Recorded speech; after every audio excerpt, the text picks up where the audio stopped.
പക്ഷെ ഉലകനായകനെ 100 വർഷം കഴിഞ്ഞാലും നമുക്ക് മറക്കാൻ സാധിക്കത്തില്ല. ആൻഡ് മൈ ക്വസ്റ്റ്യൻ ഈസ്, ഇപ്പം തഗ് ലൈഫിന്റെ അനൗൺസ്മെന്റ് ടീസർ ഇറങ്ങിയപ്പോൾ അതിൽ തന്നെ ഒരു മാജിക് ഉണ്ട്, അതായത് ആ റിവേഴ്സ് ഡയലോഗ്. അത് ശരിക്കും ആരുടെ ഐഡിയ ആണ്, അല്ലെങ്കിൽ അതിന്റെ ബിഹൈൻഡിലുള്ള കാര്യങ്ങളൊന്നും പറയുമോ?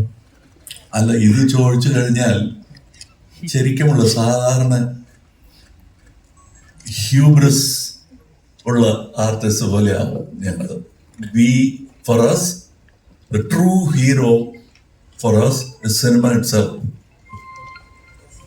So ബാക്കിയെല്ലാം സപ്പോർട്ടിങ് ആർട്ടിസ്റ്റ് ആണ്, including the lead role man. Cinema needs good actors. അത്രേ ഉള്ളൂ. You call him hero. Who's a hero? Today we call somebody a hero. Tomorrow we realize he's a villain in any field.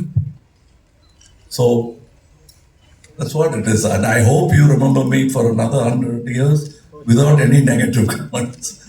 Then it would be a good life. Sir, ഞങ്ങളുടെ തിരിച്ചു ഞങ്ങൾക്ക് എന്നും വേണം കേരളത്തിലേക്ക്.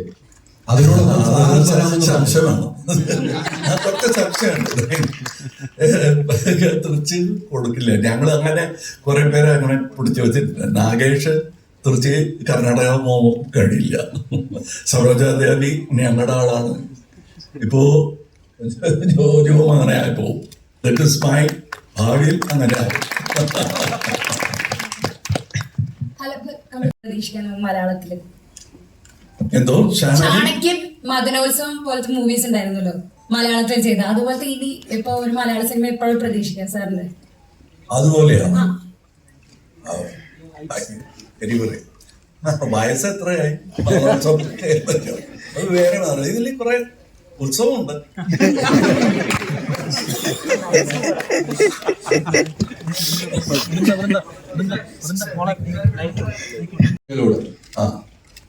തിരിച്ചു ഞങ്ങൾക്ക് എന്നും വേണം കേരളത്തിലേക്ക്. അതിനോട് സംശയമാണ്, അതൊക്കെ സംശയമുണ്ട്. തിരിച്ച് കൊടുക്കില്ല. ഞങ്ങൾ അങ്ങനെ കുറെ പേരെ അങ്ങനെ പിടിച്ചു വെച്ചിട്ടില്ല. നാഗേഷ് തിരിച്ച് കർണാടക പോകാൻ കഴിയില്ല. സരോജാദേവി ഞങ്ങളുടെ ആളാണ്. ഇപ്പോ ജോജുവും അങ്ങനെ ആയിപ്പോ. ദറ്റ് ഇസ് മൈ ഭാവിയിൽ അങ്ങനെ ആയി. മലയാളത്തില് എന്തോ ചാണക്യൻ, മദനോത്സവം പോലത്തെ മൂവീസ് ഉണ്ടായിരുന്നല്ലോ മലയാളത്തിൽ ചെയ്ത, അതുപോലത്തെ ഇനി ഇപ്പൊ ഒരു മലയാള സിനിമ എപ്പോഴും പ്രതീക്ഷിക്കാം സാറിന്? അതുപോലെയാണ്. വയസ്സ് എത്രയായി? അത് വേറെ മാറില്ല. ഇതിൽ കുറെ ഉത്സവമുണ്ട്.